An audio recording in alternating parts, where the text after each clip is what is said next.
No vives en el presente porque no soportas el silencio. Audiolibro de Jack Baker. Introducción. Hay algo que hacemos constantemente sin darnos cuenta. Evitar estar donde estamos. No se trata de una distracción ocasional, ni de una fase pasajera de nerviosismo. Es una estrategia neurológica que opera en segundo plano. Una forma de movimiento mental que nos mantiene alejados del momento actual porque ese momento, cuando se presenta sin filtros, genera una incomodidad que preferimos no enfrentar. Esta evitación no es accidental. Tampoco es el resultado de un defecto en nuestra capacidad de atención. Es un patrón profundamente arraigado que se ha construido a lo largo de años, reforzado por innumerables experiencias en las que alejarnos del presente fue, de alguna manera, más tolerable que permanecer en él. El cerebro humano aprende rápidamente que estrategias reducen el malestar, y una vez que aprende que el movimiento mental constante alivia la tensión interna, repite ese patrón hasta convertirlo en invisible. La mayoría de las personas vive en una especie de anticipación permanente.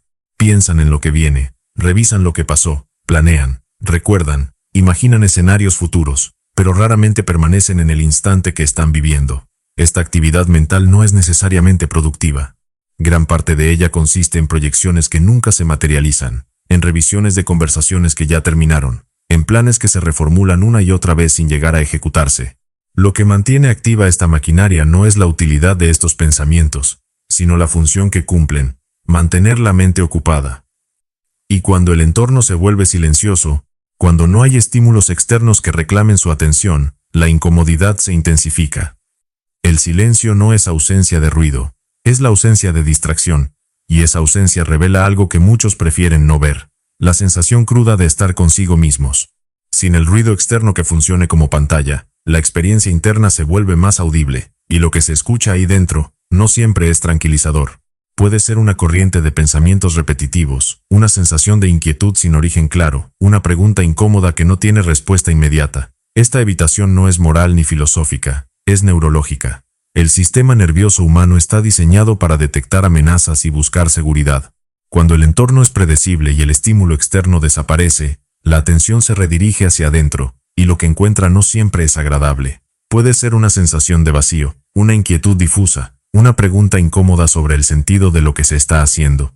Y frente a eso, la respuesta automática es buscar algo, cualquier cosa, que llene ese vacío. Una pantalla, una conversación, una tarea, un pensamiento proyectado hacia el futuro. El sistema nervioso no distingue entre amenazas reales y amenazas percibidas. Opera con la información que tiene disponible, y si esa información sugiere que algo no está bien, activa los mecanismos de defensa correspondientes. Uno de esos mecanismos es la búsqueda de actividad. Cuando la mente detecta que el entorno es demasiado quieto, interpreta esa quietud como señal de que debería estar ocurriendo algo más. Y esa interpretación genera una urgencia interna que se manifiesta como la necesidad de hacer, de planear, de moverse mentalmente hacia otro lugar. El presente no es un concepto abstracto ni un ideal espiritual. Es la única dimensión temporal en la que realmente ocurre la experiencia. Todo lo demás es memoria o proyección. Pero habitar el presente implica tolerar lo que surge cuando no hay nada más que hacer, cuando no hay plan que ejecutar, cuando no hay problema que resolver. Y esa tolerancia no es innata. Es una capacidad que se entrena, se desarrolla, se sostiene con esfuerzo consciente. Lo que hace difícil permanecer en el presente no es la complejidad del acto en sí. Estar presente no requiere técnica sofisticada, ni conocimiento especializado. Lo que lo hace difícil es la incomodidad que aparece cuando se detiene el movimiento mental habitual. Esa incomodidad no es señal de que algo esté mal, es señal de que el sistema nervioso no está acostumbrado a operar de esa manera. Y como cualquier cambio en un patrón establecido, genera resistencia. Este texto no busca convencerte de que deberías vivir en el presente porque es mejor o porque te hará más feliz. Busca explicar por qué no lo haces, qué mecanismos internos te alejan de ese estado, y qué ocurre en el sistema nervioso cuando intentas cambiar esa dinámica. No es una guía de pasos, ni un método rápido. Es una exploración de por qué la presencia se siente incómoda, y por qué esa incomodidad tiene sentido desde una perspectiva neurofisiológica.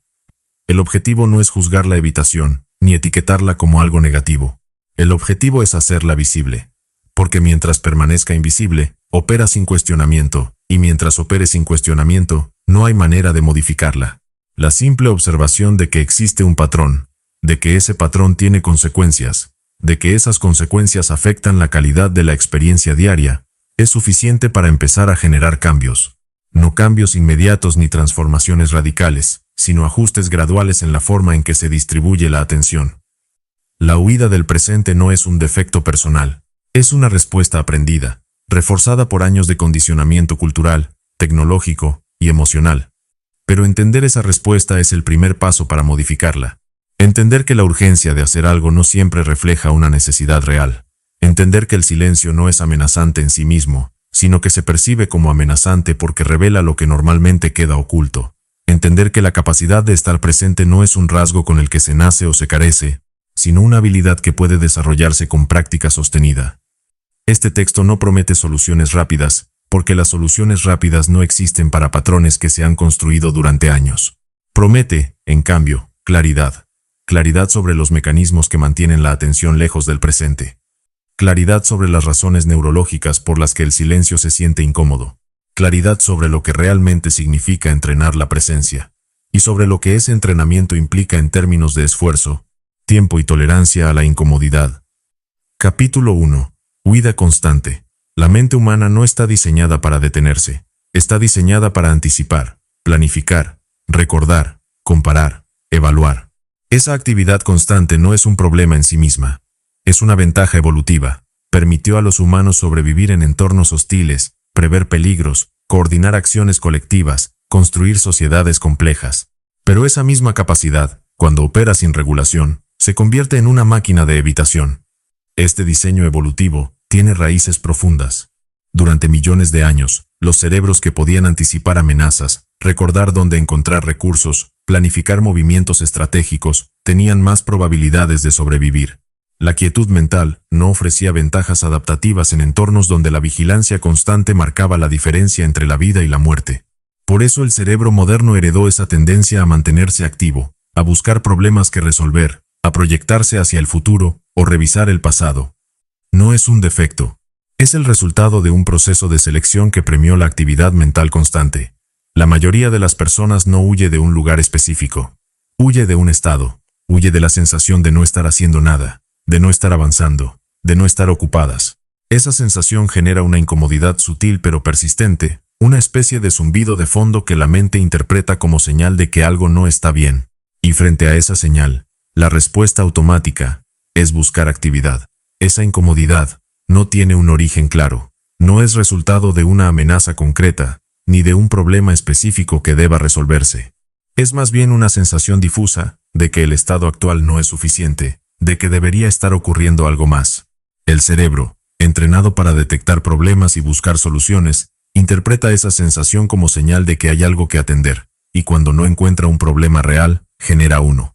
Inventa preocupaciones, proyecta escenarios futuros, revisa decisiones pasadas, cualquier cosa que justifique la necesidad de actividad. El problema no es la actividad en sí. Es que gran parte de esa actividad no responde a una necesidad real, sino a una necesidad de no sentir lo que surge cuando no hay nada que hacer. Se abre una aplicación, se revisa un correo, se inicia una conversación intrascendente, se planea algo que aún no tiene fecha. Cualquier cosa que mantenga la mente ocupada es válida, porque la alternativa es enfrentar el vacío que aparece cuando el estímulo externo desaparece. Este patrón se vuelve tan automático que opera sin cuestionamiento. La mano alcanza el teléfono antes de que haya una decisión consciente de hacerlo. La mente salta a la siguiente tarea antes de haber terminado la anterior. La atención se dispersa entre múltiples ventanas, múltiples aplicaciones, múltiples corrientes de información, no porque todas sean importantes, sino porque el movimiento constante se ha vuelto la norma. Y cuando el movimiento se detiene, aunque sea por un momento, aparece esa sensación de que algo falta, de que debería estar pasando algo más. Esa huida tiene una lógica neurológica clara. El cerebro está conectado para buscar recompensas. Cada vez que se completa una tarea, por pequeña que sea, se libera una pequeña cantidad de dopamina, el neurotransmisor asociado con la motivación y el placer. Esa liberación genera una sensación de satisfacción momentánea, y el cerebro aprende rápidamente que esa satisfacción se obtiene haciendo cosas. No importa si esas cosas son importantes o triviales. Lo que importa es que generan actividad, y la actividad se siente como progreso. El sistema de recompensa del cerebro no distingue entre progreso real y progreso percibido. responde de la misma manera cuando se completa un proyecto importante que cuando se marca como leído un correo irrelevante. Esa indiscriminación es funcional en algunos contextos, pero en un entorno donde las oportunidades de actividad son ilimitadas, se convierte en un problema, porque el cerebro aprende que puede obtener pequeñas dosis de satisfacción constantemente, sin necesidad de comprometerse con tareas profundas o significativas. Y una vez que aprende eso, prioriza la actividad frecuente sobre la actividad significativa. Pero esa búsqueda constante de actividad tiene un costo. Mantiene la atención fragmentada, dispersa entre múltiples estímulos, que compiten por espacio mental. Y cuando la atención está dispersa, el presente se vuelve borroso. Se vive a medias, se registra parcialmente, se procesa de forma superficial. Lo que queda es una sensación de estar ocupado sin estar realmente presente, de pasar por el día sin haber estado del todo ahí. Esta fragmentación no solo afecta la calidad de la experiencia, afecta la capacidad de construir memoria coherente. Cuando la atención salta constantemente entre estímulos, el cerebro no tiene tiempo de consolidar la información en memoria de largo plazo. Lo que se registra son fragmentos desconectados, escenas borrosas, impresiones vagas, y cuando llega el momento de recordar, lo que aparece es una sensación de que el tiempo pasó sin dejar huella clara. Los días se vuelven indistinguibles, las semanas se funden, los meses se desdibujan. No porque no hayan ocurrido cosas, sino porque esas cosas no se procesaron con la profundidad necesaria para quedar grabadas. La huida no solo ocurre hacia el futuro, también ocurre hacia el pasado. Se revisan conversaciones anteriores, se analizan decisiones tomadas, se busca entender por qué algo ocurrió de cierta manera. Esa revisión constante no es reflexión productiva.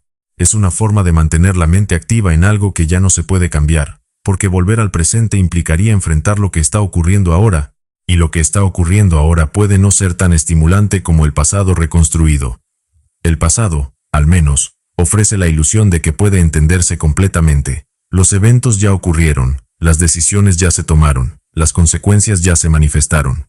La mente puede revisarlos una y otra vez, buscando patrones, intentando extraer lecciones, tratando de entender qué podría haberse hecho diferente. Esa actividad de revisión da una sensación de control retroactivo, como si al entender el pasado pudiera modificarse de alguna manera. Pero lo que realmente está haciendo es mantener la atención lejos del presente, donde no hay esa ilusión de control, donde las cosas simplemente ocurren sin posibilidad de ser reinterpretadas. Hay personas que viven en un estado de anticipación permanente. Piensan en lo que van a hacer después, en cómo va a salir algo, en qué dirán otros, en cómo reaccionarán. Esa anticipación les da una sensación de control, como si al pensar en el futuro, pudieran influir en él. Pero lo que realmente están haciendo es evitar el presente, porque el presente no se puede controlar de la misma manera. El presente simplemente ocurre, y ocurre sin importar cuánto se piense en él. La anticipación constante genera una forma particular de ansiedad. No es la ansiedad aguda que surge frente a una amenaza inmediata. Es una ansiedad de bajo grado, crónica, que se mantiene activa en segundo plano. El sistema nervioso permanece en un estado de alerta leve, esperando que ocurra lo que se anticipó, preparándose para responder, monitoreando constantemente el entorno en busca de señales. Esa vigilancia consume energía. No es dramática ni agotadora de forma inmediata, pero cuando se sostiene durante horas, días, semanas, el resultado es un cansancio que no tiene un origen claro.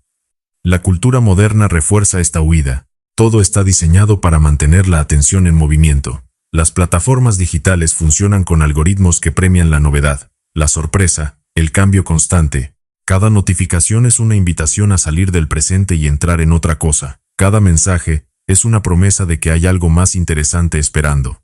Y cuando se responde a esa invitación, una y otra vez, se entrena al cerebro para asociar el presente con aburrimiento y el cambio con alivio. Este diseño no es accidental. Las plataformas digitales están construidas para maximizar el tiempo de atención, y la manera más efectiva de hacerlo es generando un flujo constante de novedades que mantengan al cerebro en estado de búsqueda. Cada actualización, cada nueva publicación, cada mensaje entrante activa el sistema de recompensa de forma leve pero constante, y esa activación repetida entrena al cerebro para buscar más. No porque lo que encuentra sea particularmente valioso, sino porque el acto de buscar se ha vuelto gratificante en sí mismo. Esa dinámica no es deliberada. Nadie decide conscientemente que va a vivir en un estado de huida constante. Pero cuando se revisa el patrón de atención a lo largo del día, lo que se encuentra es un movimiento continuo entre estímulos, entre tareas, entre pensamientos, sin que haya un momento real de quietud. Y esa falta de quietud no es casualidad, es el resultado de haber entrenado la mente para no soportar el silencio. El entrenamiento es gradual, no ocurre de un día para otro.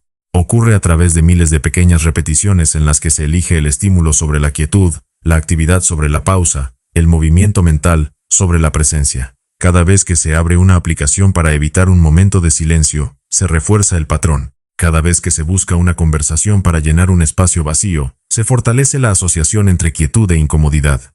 Y con el tiempo, esa asociación se vuelve tan fuerte que la quietud misma genera una urgencia automática de buscar actividad. Capítulo 2. Silencio amenazante. El silencio no es la ausencia de sonido, es la ausencia de estímulo, y esa ausencia revela algo que la mayoría de las personas no quiere ver, la sensación de estar consigo mismas sin ningún filtro. Cuando el entorno se vuelve silencioso, cuando no hay nada que reclame atención, la mente se encuentra frente a sí misma, y esa confrontación no siempre es cómoda. Esta confrontación es distinta de cualquier otro encuentro. Cuando se interactúa con el mundo externo, siempre hay algo que mediar la experiencia, un objeto que observar, una tarea que completar, una persona con quien hablar.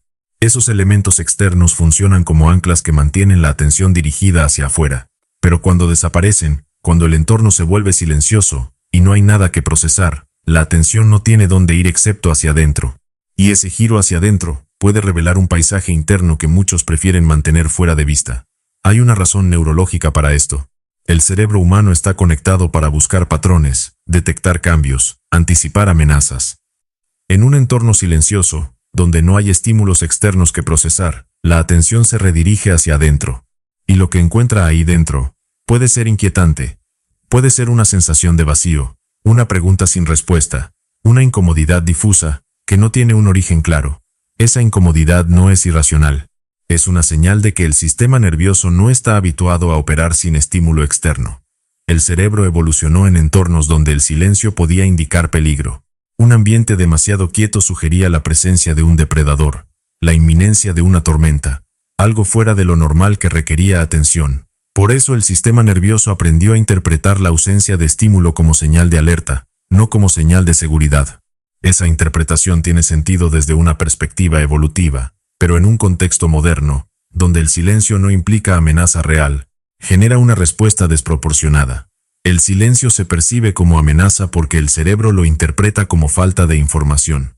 Y la falta de información, desde una perspectiva evolutiva, es peligrosa. Si no hay nada que procesar, el cerebro no puede evaluar si el entorno es seguro. Y cuando no puede evaluar, entra en un estado de alerta leve, una especie de vigilancia difusa que genera tensión interna. Esa vigilancia no es consciente. No se experimenta como una decisión de estar alerta. Se experimenta como una sensación de que algo no está del todo bien, como una inquietud que no tiene objeto específico. El cuerpo puede tensarse ligeramente, la respiración puede volverse más superficial, la mente puede empezar a buscar razones que justifiquen esa sensación de alerta. Pero la sensación en sí no tiene origen en una amenaza concreta. Tiene origen en la ausencia de estímulo, y el cerebro, entrenado para interpretar esa ausencia como señal de peligro, responde activando mecanismos de defensa. Esa tensión no se manifiesta como miedo explícito. Se manifiesta como inquietud, como la necesidad de hacer algo, como la sensación de que debería estar ocurriendo algo más. Y frente a esa sensación, la respuesta automática es buscar estímulo. Se abre una pantalla, se inicia una conversación, se revisa algo. Cualquier cosa que rompa el silencio y devuelva la sensación de que hay algo que procesar.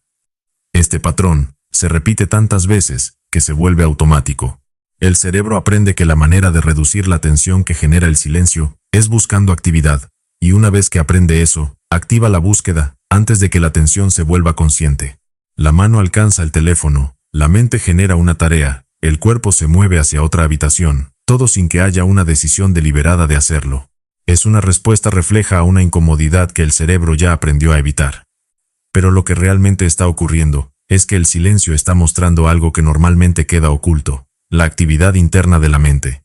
Cuando no hay estímulo externo, se vuelven visibles los pensamientos automáticos, las preocupaciones de fondo, las emociones no procesadas.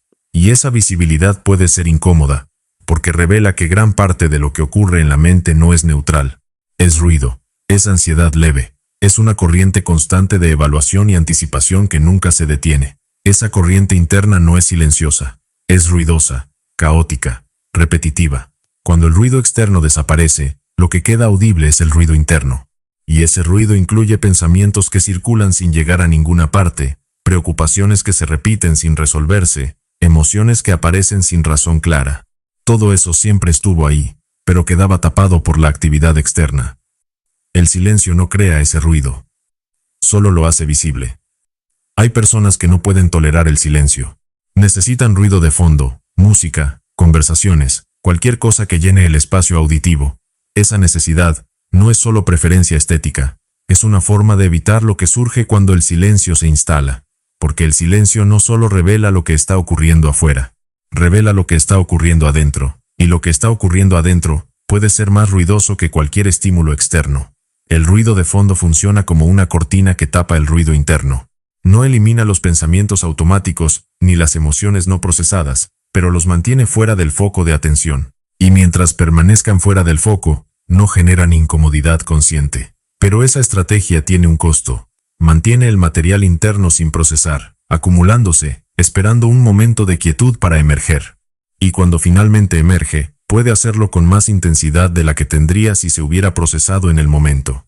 El sistema nervioso aprende a asociar el silencio con amenaza. No porque el silencio en sí sea peligroso, sino porque el silencio obliga a la mente a confrontar lo que normalmente queda tapado por el ruido. Y esa confrontación genera tensión, porque implica estar con emociones que no se resolvieron, con pensamientos que no se procesaron, con sensaciones que se evitaron durante mucho tiempo. Esa asociación entre silencio y amenaza se refuerza cada vez que se evita. Cada vez que aparece el silencio, y se busca inmediatamente algo que lo llene, el cerebro registra que el silencio es algo de lo que hay que escapar. Y esa información se almacena, se integra en el patrón de respuesta automática, se convierte en un reflejo que opera sin cuestionamiento. Con el tiempo, el simple anticipo del silencio puede generar la urgencia de buscar actividad, antes de que el silencio realmente se instale. Esta evitación no es consciente. Nadie dice, voy a evitar el silencio porque me hace sentir incómodo. Lo que ocurre es que se busca actividad de forma automática, sin cuestionar por qué se busca. Y con el tiempo, esa búsqueda automática se convierte en un patrón tan arraigado que parece natural. Pero no es natural, es aprendido. Lo aprendido puede desaprenderse. Pero desaprenderlo requiere primero reconocer que existe un patrón, que ese patrón tiene consecuencias, y que esas consecuencias no son inevitables. Requiere observar la urgencia de llenar el silencio sin actuar inmediatamente sobre ella. Requiere tolerar la incomodidad que surge cuando no se busca actividad, y descubrir que esa incomodidad, aunque desagradable, no es peligrosa. Cuando alguien intenta permanecer en silencio sin hacer nada, lo primero que aparece es una sensación de urgencia. La mente empieza a generar razones por las que debería estar haciendo algo. Aparecen pensamientos sobre tareas pendientes, sobre cosas que se olvidaron, sobre planes que deberían estar en marcha. Esos pensamientos no surgen porque realmente haya algo urgente. Surgen porque el cerebro está intentando justificar la necesidad de actividad. Esta justificación es una estrategia defensiva. El cerebro no puede simplemente generar urgencia sin razón aparente, porque eso sería difícil de sostener conscientemente. Entonces genera contenido que parezca justificar esa urgencia. Inventa tareas que necesitan hacerse, recuerda obligaciones que tal vez no son tan urgentes, proyecta consecuencias negativas de no actuar. Todo ese contenido no es necesariamente falso. Puede haber tareas pendientes, puede haber cosas que hacer. Pero la urgencia con la que se presentan no refleja su importancia real. Refleja la necesidad del cerebro de evitar el silencio. Esa urgencia es una forma de defensa. Es la manera en que el sistema nervioso intenta evitar lo que percibe como amenaza. Y lo que percibe como amenaza no es el silencio en sí, sino lo que el silencio revela, la ausencia de control sobre la experiencia interna. Porque cuando hay estímulo externo, la atención tiene algo concreto en que enfocarse. Pero cuando no hay estímulo, la atención queda a merced de lo que surja internamente, y eso genera una sensación de vulnerabilidad. Esa vulnerabilidad no es física, es psicológica. Es la sensación de no saber qué va a aparecer, de no poder controlar qué pensamientos surgirán, qué emociones se activarán, qué recuerdos emergerán. Y para un sistema nervioso entrenado para mantener control sobre la experiencia, esa falta de control es inquietante. Por eso prefiere el estímulo externo, donde al menos hay algo predecible que procesar, algo sobre lo que puede ejercer cierto grado de dirección. El silencio amenazante no es un problema que deba resolverse eliminando el silencio. Es un indicador de que el sistema nervioso no está acostumbrado a operar sin estímulo constante, y esa falta de acostumbramiento tiene consecuencias. Mantiene la atención en un estado de alerta crónica, fragmenta la capacidad de concentración, dificulta la experiencia de calma genuina. Reconocer el silencio como indicador, no como problema, cambia la forma de abordarlo. No se trata de forzarse a tolerar el silencio como quien tolera un dolor. Se trata de entender que la incomodidad que genera es información sobre cómo está operando el sistema nervioso, sobre qué patrones se han arraigado, sobre qué capacidades necesitan desarrollarse. Y esa comprensión abre la posibilidad de modificar el patrón sin necesidad de eliminar el silencio que lo revela. Capítulo 3. Atención dispersa. La atención no es un recurso infinito. Es limitada, frágil, fácilmente agotable. Y cuando se fragmenta entre múltiples estímulos, pierde profundidad. Lo que queda es una forma de procesamiento superficial que registra información sin realmente integrarla. Esta limitación no es un defecto del diseño cerebral. Es una característica inherente a cómo funciona la cognición humana. El cerebro tiene una capacidad limitada para procesar información conscientemente. Puede manejar cierta cantidad de datos simultáneamente, pero cuando esa cantidad se excede, la calidad del procesamiento disminuye. No es que el cerebro se apague o deje de funcionar. Es que cambia a un modo de operación más superficial, donde registra la presencia de información sin realmente procesarla en profundidad. La mayoría de las personas vive con la atención dispersa casi todo el tiempo, no porque quieran, sino porque el entorno en el que operan está diseñado para fragmentarla. Cada notificación, cada pantalla, cada cambio de tarea, cada pensamiento que salta de un tema a otro, es una interrupción que rompe la continuidad de la atención. Y cuando la atención se interrumpe constantemente, el cerebro aprende a operar en ese estado de fragmentación. Este entorno no es neutral. Las tecnologías, las estructuras de trabajo, las expectativas sociales, todo está configurado de manera que favorece la fragmentación sobre la profundidad. Los dispositivos están diseñados para interrumpir, para capturar atención en ráfagas breves, para mantener a las personas en un estado de alerta constante ante posibles novedades. Los espacios de trabajo están organizados para facilitar el cambio rápido entre tareas, no para permitir la inmersión prolongada en una sola. Y las normas sociales premian la capacidad de manejar múltiples cosas simultáneamente, interpretando esa capacidad como señal de eficiencia. Esa fragmentación tiene un costo neurológico. Cada vez que se cambia de foco, el cerebro necesita reorientarse, recargar el contexto, volver a procesar lo que estaba haciendo. Ese proceso consume energía cognitiva, y cuando se repite cientos de veces al día, el resultado es un estado de cansancio mental que no tiene un origen claro. No es que se haya trabajado intensamente en algo, es que se ha trabajado en muchas cosas a medias, sin nunca comprometerse del todo con ninguna. Este cansancio es distinto del cansancio físico. No se resuelve con descanso corporal ni con sueño, aunque el sueño ayuda. Es un agotamiento de recursos cognitivos, una saturación del sistema que procesa información nueva. El cerebro, después de cambiar de foco repetidamente durante horas, pierde capacidad para mantener la concentración incluso cuando intenta hacerlo. No es falta de voluntad, es depleción real de recursos neurológicos que necesitan tiempo para recuperarse. La atención dispersa no solo afecta la productividad, afecta la capacidad de estar presente. Porque estar presente requiere que la atención se mantenga en el momento actual, sin saltar hacia el pasado o el futuro, sin fragmentarse entre múltiples estímulos. Y cuando la atención está entrenada para saltar constantemente, mantenerse en el presente se vuelve un esfuerzo consciente, no un estado natural. La presencia no es solo una cuestión filosófica o espiritual, es una cuestión de dónde está la atención. Y si la atención está entrenada para dispersarse, la experiencia del presente se vuelve fragmentada. Se está físicamente en un lugar, pero mentalmente en otro. Se participa en una conversación, pero parte de la atención está en el teléfono. Se come, pero sin registrar realmente el sabor. Se camina, pero sin notar el entorno. Esa fragmentación hace que la vida se experimente de forma parcial, como si siempre se estuviera a medias en todo.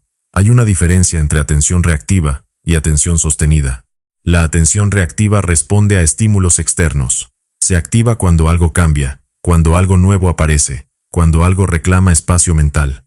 Es rápida, superficial, diseñada para detectar cambios.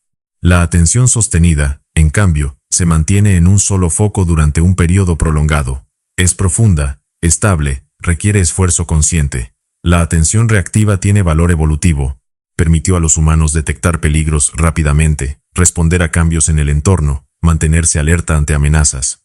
Es una capacidad que salvó vidas durante millones de años. Pero en un entorno moderno, donde los cambios constantes no representan amenazas reales sino solo novedades, esa capacidad se activa en exceso. El cerebro responde a cada notificación, a cada cambio de pantalla, a cada sonido nuevo, como si fuera algo que requiere atención inmediata. Y esa respuesta repetida entrena al cerebro para operar en modo reactivo de forma permanente. El problema es que la mayoría de las personas opera casi exclusivamente en modo reactivo. Responden a lo que aparece, sin elegir realmente en qué quieren enfocarse, y cuando operan de esa manera durante años, la capacidad de sostener la atención se atrofia. Se vuelve difícil leer un libro sin revisar el teléfono, mantener una conversación sin pensar en otra cosa, terminar una tarea sin saltar a la siguiente. Esa atrofia es gradual, no ocurre de un día para otro. Ocurre a través de miles de pequeñas interrupciones que entrenan al cerebro para no sostener el foco. Cada vez que se cambia de tarea, antes de terminar la anterior, se refuerza el patrón. Cada vez que se revisa el teléfono en medio de una actividad, se debilita la capacidad de mantener atención sostenida. Y con el tiempo, lo que antes era una capacidad natural, se convierte en algo que requiere esfuerzo deliberado. Esa atrofia no es permanente. La atención es entrenable, pero entrenarla requiere enfrentar la incomodidad de mantener el foco en algo que no genera estimulación constante. Y esa incomodidad es precisamente lo que la mayoría de las personas evita. Porque cuando la atención se mantiene en un solo foco sin saltar, aparece una sensación de aburrimiento, de lentitud, de que debería estar ocurriendo algo más. Esta sensación es el resultado de haber entrenado al cerebro para asociar estimulación constante con funcionamiento normal. Cuando la estimulación disminuye, el cerebro interpreta esa disminución como señal de que algo no está bien. Genera una urgencia de buscar novedad, de cambiar de foco, de encontrar algo más interesante. Esa urgencia no refleja una necesidad real. Refleja un patrón aprendido que puede modificarse con exposición repetida a situaciones donde la atención se mantiene en un solo foco. Esa sensación no es señal de que algo esté mal, es señal de que el sistema nervioso no está acostumbrado a operar de esa manera. Y la única forma de acostumbrarlo es exponerlo a esa incomodidad de forma repetida, hasta que deje de percibirla como amenaza. El entrenamiento de la atención no requiere técnicas complejas, requiere práctica sostenida de mantener el foco en una sola cosa durante periodos cada vez más largos. Puede ser leer sin interrupciones, puede ser escuchar sin pensar en la respuesta, puede ser simplemente observar algo, sin necesidad de hacer nada al respecto. Lo que importa no es la actividad específica, sino la capacidad de sostener la atención sin permitir que salte hacia otra cosa. La atención dispersa también afecta la memoria. Cuando la atención está fragmentada, el cerebro no procesa la información de forma profunda. La registra de manera superficial, sin integrarla con contextos previos, sin construir conexiones sólidas. Y cuando llega el momento de recordar, lo que aparece es una sensación vaga de que algo ocurrió, pero sin detalles claros. La memoria no funciona como una grabación, funciona como una reconstrucción.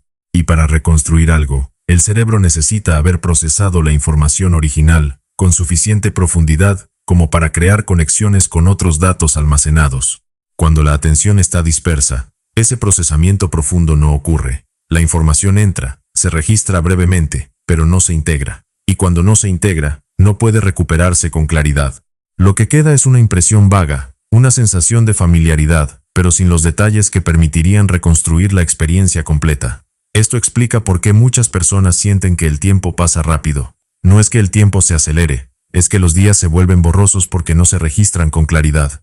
Y no se registran con claridad porque la atención nunca estuvo completamente ahí. El tiempo se percibe como rápido cuando no hay memoria clara de lo que ocurrió. Si al final del día se intenta recordar qué pasó, y solo aparecen fragmentos desconectados, el cerebro interpreta esa falta de detalle como señal de que el día fue breve, pero no fue breve, fue vivido con atención dispersa. Y esa dispersión impidió que se formaran memorias sólidas. El resultado es una sensación de que el tiempo se escapa, de que las semanas se funden, de que los años pasan sin dejar huella clara. La fragmentación de la atención también genera ansiedad. Cuando la mente salta constantemente entre estímulos, el sistema nervioso interpreta esa actividad como señal de que hay múltiples cosas que requieren atención. Y esa interpretación genera una sensación de urgencia difusa, como si siempre hubiera algo pendiente, algo que debería estar resolviéndose, algo que está fuera de lugar. Esta ansiedad no es aguda. No es el tipo de ansiedad que paraliza o que genera ataques de pánico. Es una ansiedad de bajo grado, constante, que opera en segundo plano. El sistema nervioso permanece en un estado de alerta leve, monitoreando constantemente si hay algo que requiere atención. Y como la atención está fragmentada entre múltiples cosas, siempre hay algo que parece requerir atención.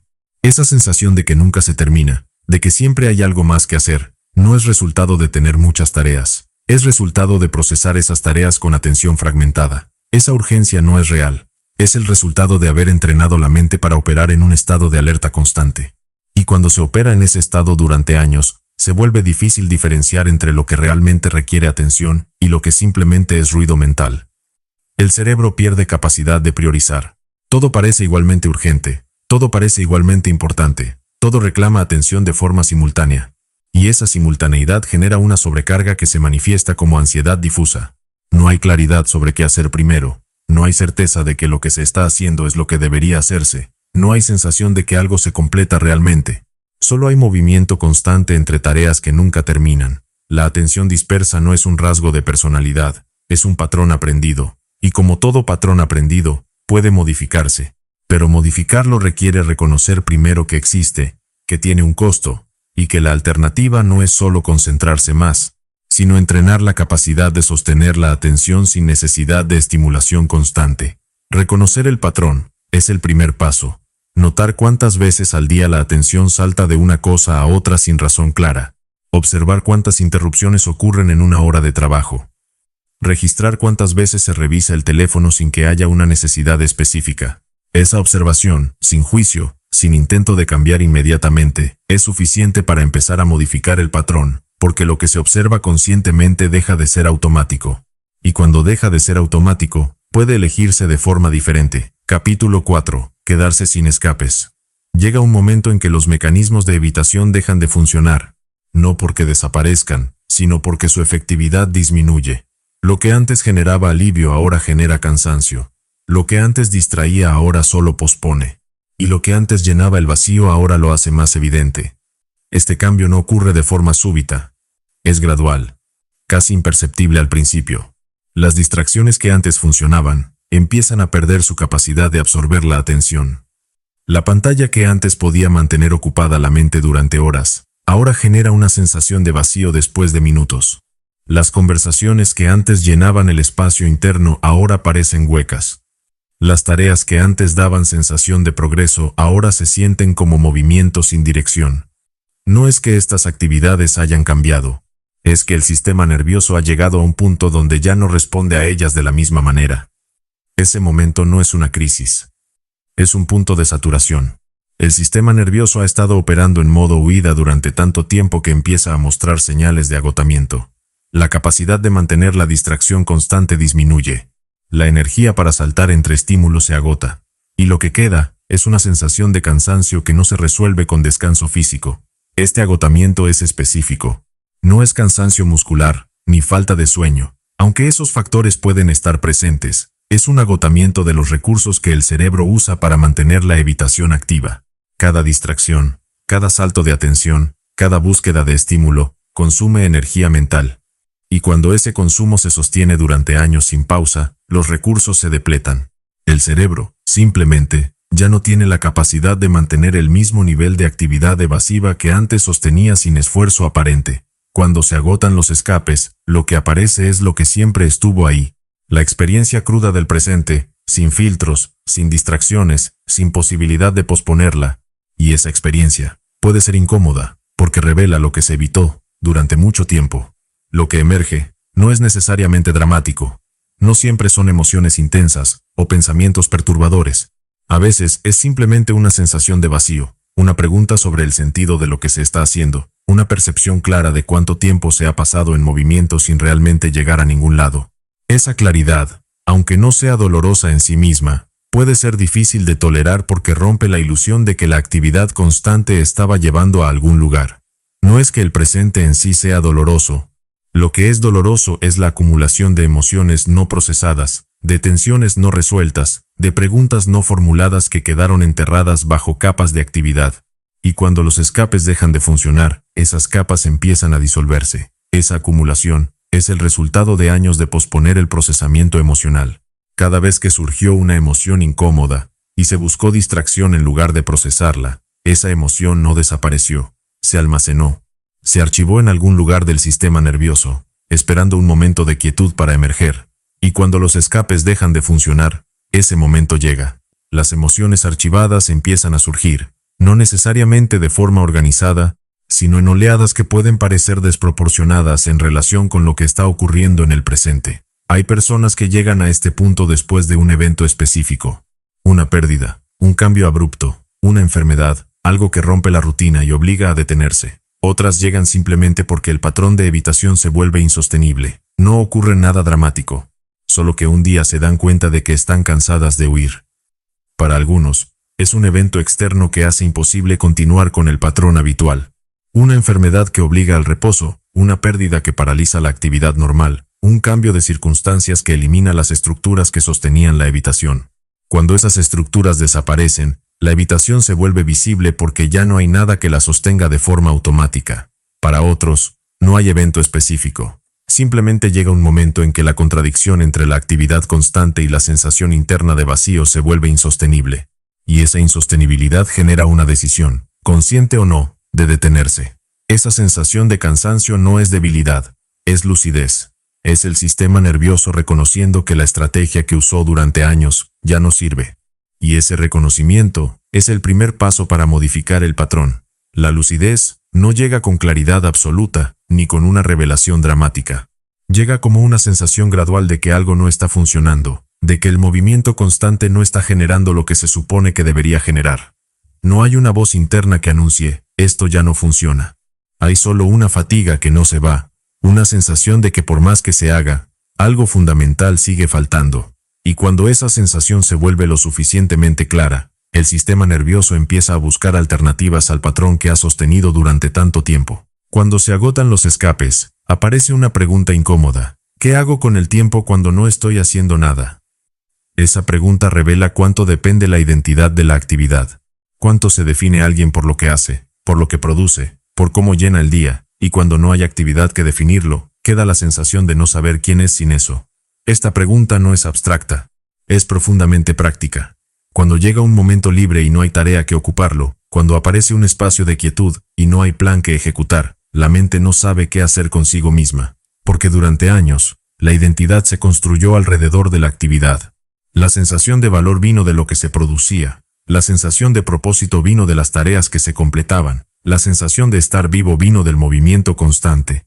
Y cuando ese movimiento se detiene, lo que queda es una pregunta sin respuesta clara. ¿Quién soy cuando no estoy haciendo? Esa sensación es desorientadora. No tiene una solución rápida.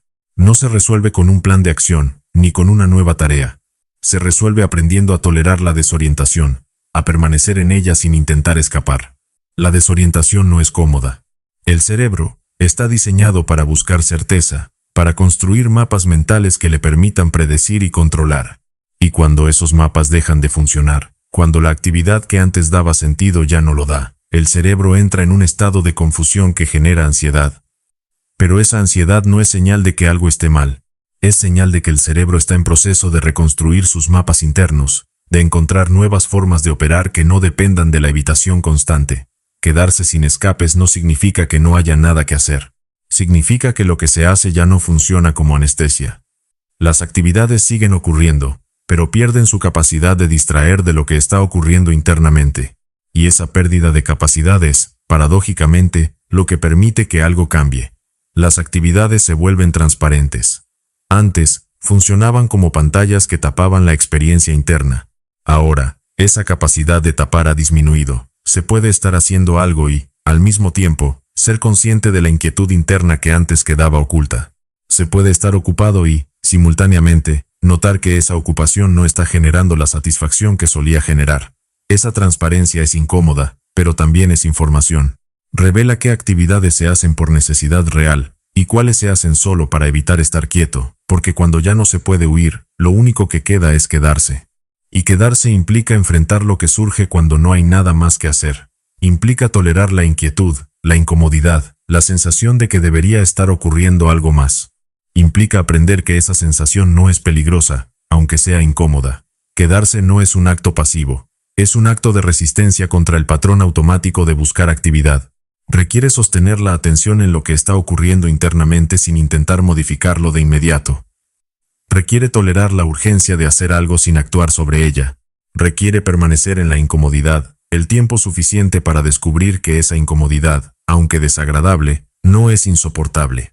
Y esa tolerancia, construida a través de exposiciones repetidas, es lo que eventualmente permite que el patrón de evitación se modifique. El proceso de quedarse sin escapes no es lineal. Hay días en que parece que se avanza, y días en que se vuelve a buscar distracción de forma automática, pero lo que cambia es la conciencia de ese movimiento. Ya no es invisible. Ya no es automático sin cuestionamiento. Ahora hay una percepción de que está ocurriendo, y esa percepción es suficiente para empezar a modificarlo. La no linealidad del proceso puede ser frustrante. Hay momentos en que parece que se ha desarrollado capacidad de estar presente, y luego aparece un día donde la urgencia de buscar distracción es tan fuerte como antes. Pero esos retrocesos no son fracasos. Son parte del proceso de desmantelar un patrón que se construyó durante años. Lo importante no es nunca volver a buscar escape. Lo importante es notar cuando se está buscando, reconocer el patrón en acción, y tener la opción de elegir de forma diferente. Quedarse sin escapes también revela cuánto ruido mental hay. Cuando no hay estímulo externo que procesar, la mente genera su propio ruido. Pensamientos repetitivos, preocupaciones circulares, escenarios imaginados que nunca ocurren. Ese ruido no es nuevo. Siempre estuvo ahí. Pero cuando había escapes, quedaba tapado por la actividad. Ahora que no hay actividad que lo tape, se vuelve audible. Ese ruido puede ser abrumador al principio. La mente parece generar pensamientos sin parar, saltar de una preocupación a otra, construir escenarios cada vez más elaborados. Pero ese volumen de actividad mental no es señal de que algo esté funcionando mal. Es simplemente que ahora es visible lo que antes quedaba oculto. La mente siempre generó ese nivel de actividad, solo que antes, el ruido externo era tan fuerte que el ruido interno pasaba desapercibido, y escucharlo, sin intentar apagarlo de inmediato, es parte del proceso. Porque cuando se intenta apagar, lo que se hace es buscar otro escape. Pero cuando se escucha sin reaccionar, el ruido empieza a perder intensidad. No desaparece, pero deja de controlar la atención. Escuchar el ruido mental sin reaccionar es una habilidad que se desarrolla gradualmente. Al principio, cada pensamiento parece requerir respuesta, cada preocupación parece necesitar resolución, cada escenario imaginado parece demandar atención. Pero cuando se practica observar sin intervenir, el cerebro empieza a reconocer que no todos los pensamientos requieren acción, que muchos pensamientos son solo actividad mental automática, no información relevante. Y cuando reconoce eso, la urgencia de responder disminuye. Los pensamientos siguen apareciendo, pero ya no capturan la atención de la misma manera. Este es el punto en que la evitación deja de ser funcional y empieza a ser evidente. Y esa evidencia no es cómoda, pero es necesaria. Porque mientras la evitación sea invisible, no hay manera de modificarla. La evidencia es el requisito para el cambio. Mientras el patrón opere en automático, sin cuestionamiento, sin visibilidad, no puede modificarse. Pero cuando se vuelve evidente, cuando se puede observar en acción, cuando se reconoce su presencia, entonces aparece la posibilidad de elegir de forma diferente. No necesariamente de inmediato, no siempre con éxito, pero la posibilidad existe. Y esa posibilidad, por pequeña que sea, es suficiente para empezar a construir un patrón diferente. Capítulo 5. Calma progresiva. La calma no es un estado que se alcanza de golpe. Es una capacidad que se desarrolla de forma progresiva, con exposición repetida a lo que antes se evitaba. No es un logro permanente ni un destino final. Es un proceso que requiere sostener la atención en el presente incluso cuando ese presente no ofrece estimulación. Esta progresión no sigue una línea recta. No hay un punto donde se pueda decir, ahora tengo calma, y esperar que esa calma permanezca sin esfuerzo. La calma se construye a través de miles de pequeñas exposiciones a situaciones que antes generaban inquietud, y cada exposición aporta un incremento gradual en la capacidad de tolerar la quietud. Es un entrenamiento acumulativo, donde lo que importa no es la intensidad de cada sesión sino la consistencia con la que se practica. Como cualquier capacidad física que se desarrolla con ejercicio repetido, la calma se fortalece con uso sostenido. Al principio, permanecer en calma genera incomodidad. El sistema nervioso interpreta la falta de actividad como señal de que algo está mal. Aparecen pensamientos sobre lo que debería estar haciéndose, sobre tareas pendientes, sobre planes futuros. Esos pensamientos no son irracionales, son la forma en que el cerebro intenta justificar la necesidad de actividad. Esta respuesta automática tiene sentido desde la perspectiva del cerebro. Durante años, aprendió que la quietud es peligrosa, que la falta de actividad genera problemas, que estar ocupado es estar seguro. Esa asociación está profundamente arraigada en los circuitos neuronales. Por eso, cuando se intenta permanecer quieto, el cerebro activa todos los mecanismos que tiene disponibles para generar movimiento, crea urgencias, inventa problemas, proyecta consecuencias negativas de no actuar. No lo hace con intención de sabotear, lo hace porque está operando según el patrón que aprendió, pero cuando se sostiene la atención en el presente, a pesar de esos pensamientos, algo empieza a cambiar. El sistema nervioso empieza a reconocer que la falta de actividad no es peligrosa. Empieza a tolerar la quietud sin interpretarla como amenaza.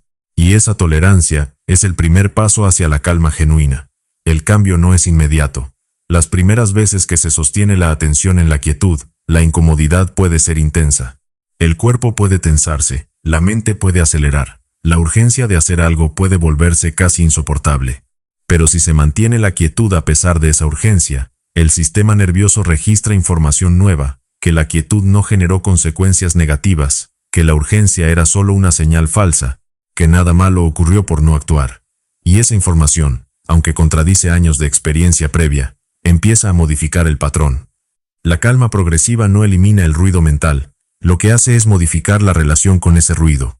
En lugar de reaccionar a cada pensamiento, de seguir cada impulso, de buscar actividad frente a cada sensación de inquietud, se aprende a observar sin intervenir. Se registra que hay un pensamiento, que hay una sensación, que hay una urgencia, pero no se actúa de inmediato. Esta observación sin intervención es una habilidad específica, no es natural ni automática. Requiere entrenamiento consciente. Porque la tendencia natural del cerebro es actuar sobre la información que recibe. Cuando aparece un pensamiento sobre una tarea pendiente, la respuesta automática es hacer esa tarea. Cuando surge una emoción incómoda, la respuesta automática es buscar distracción. Pero cuando se entrena la capacidad de observar sin actuar, se introduce un espacio entre el estímulo y la respuesta. Y en ese espacio, aparece la posibilidad de elegir.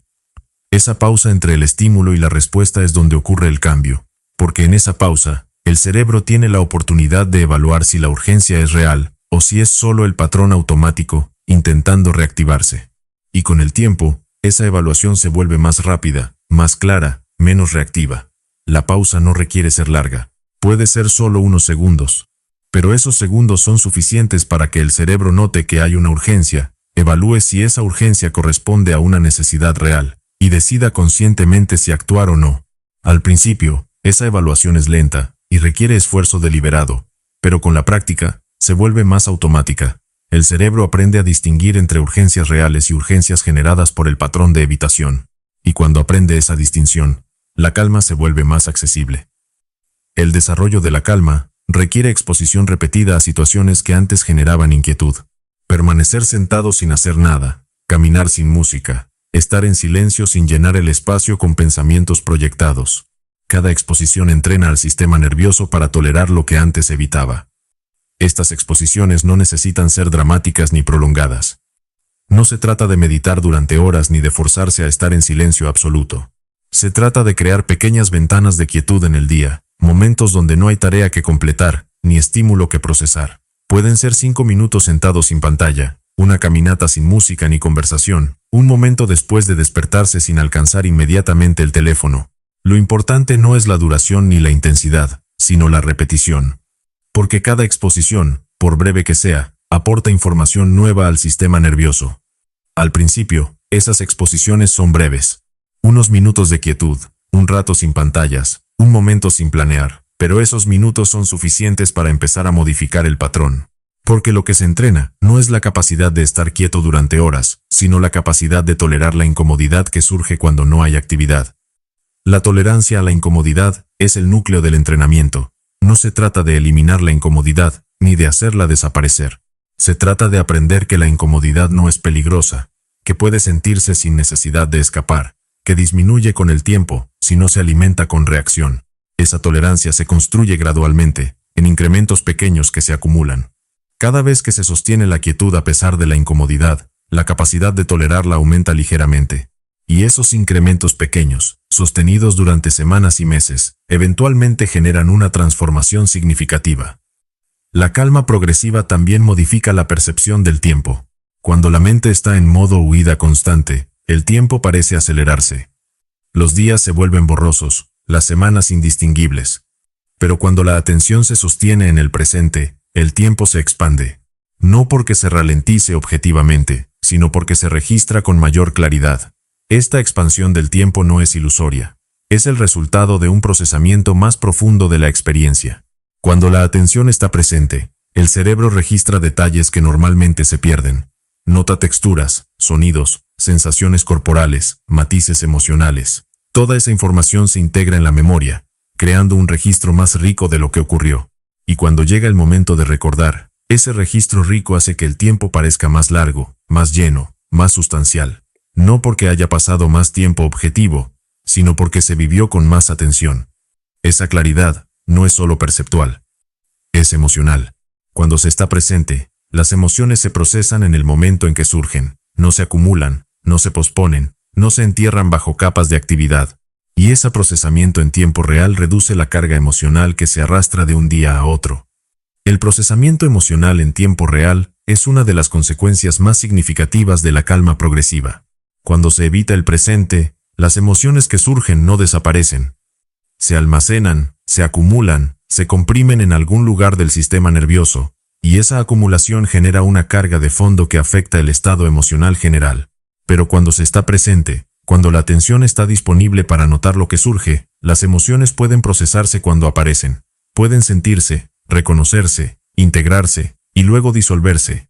Esa disolución no es supresión, es completitud. Es permitir que la emoción siga su curso natural, sin interrumpirla ni prolongarla artificialmente. Hay una diferencia entre calma forzada y calma genuina. La calma forzada es el resultado de intentar suprimir la inquietud, de obligarse a estar quieto sin realmente tolerar lo que surge. Esa calma es frágil, se rompe fácilmente, genera tensión interna. La calma genuina, en cambio, surge de haber entrenado al sistema nervioso para no interpretar la quietud como amenaza. No requiere esfuerzo sostenido. Se mantiene por sí sola. La calma forzada se siente como contención. Hay una sensación de estar conteniendo algo que quiere escapar, de estar manteniendo una fachada de quietud mientras internamente hay agitación. Esa contención consume energía, genera tensión muscular, produce fatiga. No es sostenible a largo plazo porque requiere esfuerzo constante para mantenerla. La calma genuina, en cambio, se siente como ausencia de conflicto. No hay nada que contener porque el sistema nervioso no está generando urgencia de escapar. La quietud es simplemente el estado natural, cuando no hay estímulo que procesar. El desarrollo de esa calma no es rápido. No ocurre en una semana ni en un mes. Requiere meses de exposición repetida, de sostener la atención en el presente incluso cuando el presente no ofrece recompensa inmediata. Pero cada exposición refuerza la capacidad de tolerar lo que antes se evitaba. Esta escala temporal es importante de reconocer. Muchas personas intentan desarrollar calma esperando resultados rápidos, y cuando esos resultados no llegan en días o semanas, abandonan el esfuerzo. Pero la calma genuina no puede acelerarse. Requiere que el sistema nervioso reescriba patrones que se construyeron durante años, y esa reescritura no puede forzarse, solo puede facilitarse a través de exposición consistente. Los primeros meses pueden sentirse como si no hubiera progreso, pero el progreso está ocurriendo a nivel neurológico, incluso cuando no es perceptible conscientemente. La calma progresiva también modifica la relación con el silencio. Lo que antes se percibía como amenaza, empieza a percibirse como espacio. Espacio para procesar, para integrar, para simplemente estar sin necesidad de hacer. Y ese espacio no es vacío. Está lleno de lo que normalmente queda oculto bajo el ruido. Sensaciones corporales, emociones sutiles, pensamientos que no son urgentes pero que merecen atención. El silencio, cuando deja de ser amenazante, revela dimensiones de la experiencia que estaban presentes pero inaccesibles. La respiración, el latido del corazón, la tensión en diferentes partes del cuerpo, emociones que operan en segundo plano sin llegar a la conciencia. Todo eso siempre estuvo ahí, pero quedaba tapado por el ruido. Cuando el silencio se vuelve tolerable, esas dimensiones se vuelven accesibles. Y acceder a ellas permite una forma de autoconocimiento que no es posible mientras se vive en huida constante. Cuando el silencio deja de ser amenazante, la necesidad de escapar disminuye. Ya no hay urgencia de llenar cada momento con actividad. Ya no hay sensación de que debería estar ocurriendo algo más. Lo que hay es una percepción clara de que el presente es suficiente, incluso cuando no es estimulante. Esta suficiencia del presente no es resignación ni conformismo. Es reconocimiento de que la satisfacción no viene de acumular más estímulos, sino de procesar profundamente lo que ya está presente. Es descubrir que la riqueza de la experiencia no depende de la cantidad de novedades, sino de la calidad de atención con la que se vive. Y cuando se descubre eso, la búsqueda constante de más pierde su urgencia. Esa percepción no es resignación, es claridad. Es reconocer que la búsqueda constante de estimulación no genera satisfacción duradera, solo pospone la incomodidad. Y cuando se detiene esa búsqueda, lo que aparece no es vacío, es calma. La calma que aparece cuando se detiene la búsqueda no es espectacular. No es un estado de éxtasis ni una experiencia mística. Es simplemente la ausencia de urgencia, la capacidad de estar sin necesidad de hacer, la percepción clara de que el momento presente, tal como es suficiente. Y esa suficiencia, aunque simple, transforma la experiencia de estar vivo. Capítulo 6. Presencia entrenada. La presencia no es un estado místico ni un regalo que algunos reciben y otros no. Es una capacidad entrenable, como cualquier otra. Requiere repetición, exposición, esfuerzo consciente. Y como cualquier capacidad, se desarrolla de forma gradual, con retrocesos, con días en que parece imposible y días en que surge sin esfuerzo. Esta naturaleza entrenable de la presencia es importante de entender porque desmitifica lo que muchas veces se presenta como algo inalcanzable o reservado para quienes tienen cierta predisposición. No hay personas que nacen con capacidad de estar presentes y otras que no. Hay personas que han desarrollado esa capacidad, consciente o inconscientemente, a través de la práctica. Y lo que se desarrolló con práctica puede desarrollarse de nuevo, en cualquier momento, por cualquier persona dispuesta a invertir el esfuerzo necesario. Entrenar la presencia implica sostener la atención en el momento actual, incluso cuando ese momento no ofrece nada emocionante. Implica notar cuando la mente se escapa hacia el futuro o el pasado, y traerla de vuelta sin juzgar. Implica tolerar la sensación de que debería estar ocurriendo algo más, y permanecer en lo que está ocurriendo ahora. Este entrenamiento va contra décadas de condicionamiento. El cerebro ha aprendido que el momento actual es aburrido, que lo interesante está en otro lugar, que la atención debería moverse constantemente. Por eso, cuando se intenta sostener la atención en el presente, la resistencia es fuerte. La mente genera razones para escapar, inventa urgencias, proyecta escenarios más interesantes. Y frente a esa resistencia, la única opción es sostener la atención a pesar de ella, una y otra vez, hasta que el cerebro empiece a reconocer un patrón diferente. Esa capacidad no se desarrolla pensando en ella, se desarrolla practicándola. Y la práctica más básica es simplemente notar dónde está la atención. No intentar controlarla, no forzarla a quedarse quieta, solo notar dónde está. Si está en el pasado, se nota. Si está en el futuro, se nota. Si está en el presente, se nota. Esa notación sin intervención es el primer paso. La notación es más difícil de lo que parece, porque la tendencia automática es intervenir. Cuando se nota que la atención está en el pasado, la reacción inmediata es juzgar eso como malo y forzar la atención hacia el presente. Pero esa intervención genera tensión, y la tensión dificulta el entrenamiento. Lo que funciona mejor es simplemente registrar dónde está la atención sin intentar cambiarla de inmediato. Solo notar. La atención está en el pasado, o la atención está proyectando el futuro. Esa notación neutra, sin juicio, es suficiente para empezar a generar cambios. El segundo paso es traer la atención de vuelta cuando se escapa. No de forma violenta, no con frustración, sino con suavidad, como quien guía a alguien que se distrajo, sin reproche. Y cuando se trae de vuelta una y otra vez, el cerebro empieza a reconocer el patrón. Empieza a aprender que la atención puede sostenerse en el presente, que no necesita saltar constantemente. Esta suavidad en el proceso es crucial. Cuando se trae la atención de vuelta con frustración o con sensación de fracaso, lo que se refuerza es la asociación entre presencia y lucha. Y esa asociación hace que la presencia se vuelva algo desagradable, algo que genera tensión. Pero cuando se trae la atención de vuelta con suavidad, como un recordatorio gentil más que como una corrección, lo que se refuerza es la capacidad de volver sin esfuerzo. Y con el tiempo, ese retorno se vuelve más automático, más fluido, menos costoso en términos de energía mental. Ese aprendizaje no es inmediato. Al principio, la atención se escapa decenas de veces en pocos minutos, pero cada vez que se trae de vuelta, se refuerza la capacidad de sostenerla. Y con el tiempo, los períodos de presencia se alargan. Dejan de ser segundos y se convierten en minutos. Dejan de requerir esfuerzo constante y empiezan a surgir de forma natural. Los primeros intentos de entrenar presencia pueden ser frustrantes. La atención parece tener vida propia, saltando de un pensamiento a otro sin pausa. Cada intento de sostenerla en el presente dura solo unos segundos antes de que un pensamiento la capture y la lleve hacia otro lugar. Pero esos segundos cuentan. Cada segundo de presencia sostenida es información nueva para el cerebro. Es evidencia de que la presencia es posible. Y cuando esa evidencia se acumula a través de múltiples intentos, el cerebro empieza a construir nuevas vías neuronales que facilitan la presencia. La presencia entrenada no elimina los pensamientos. El cerebro sigue generando pensamientos automáticos, sigue proyectando escenarios futuros, sigue revisando el pasado, pero lo que cambia es la relación con esos pensamientos. En lugar de seguirlos automáticamente, se observan. Se reconocen como actividad mental, no como verdades que requieren respuesta inmediata. Esta distinción es fundamental. Los pensamientos no son hechos, son actividad mental. El cerebro genera pensamientos constantemente, la mayoría de ellos sin relevancia real para el momento presente. Pero cuando no se entrena la presencia, cada pensamiento parece requerir atención, cada proyección futura parece importante, cada revisión del pasado parece necesaria. Y al seguir cada pensamiento, la atención queda secuestrada por actividad mental que no tiene conexión real con lo que está ocurriendo ahora.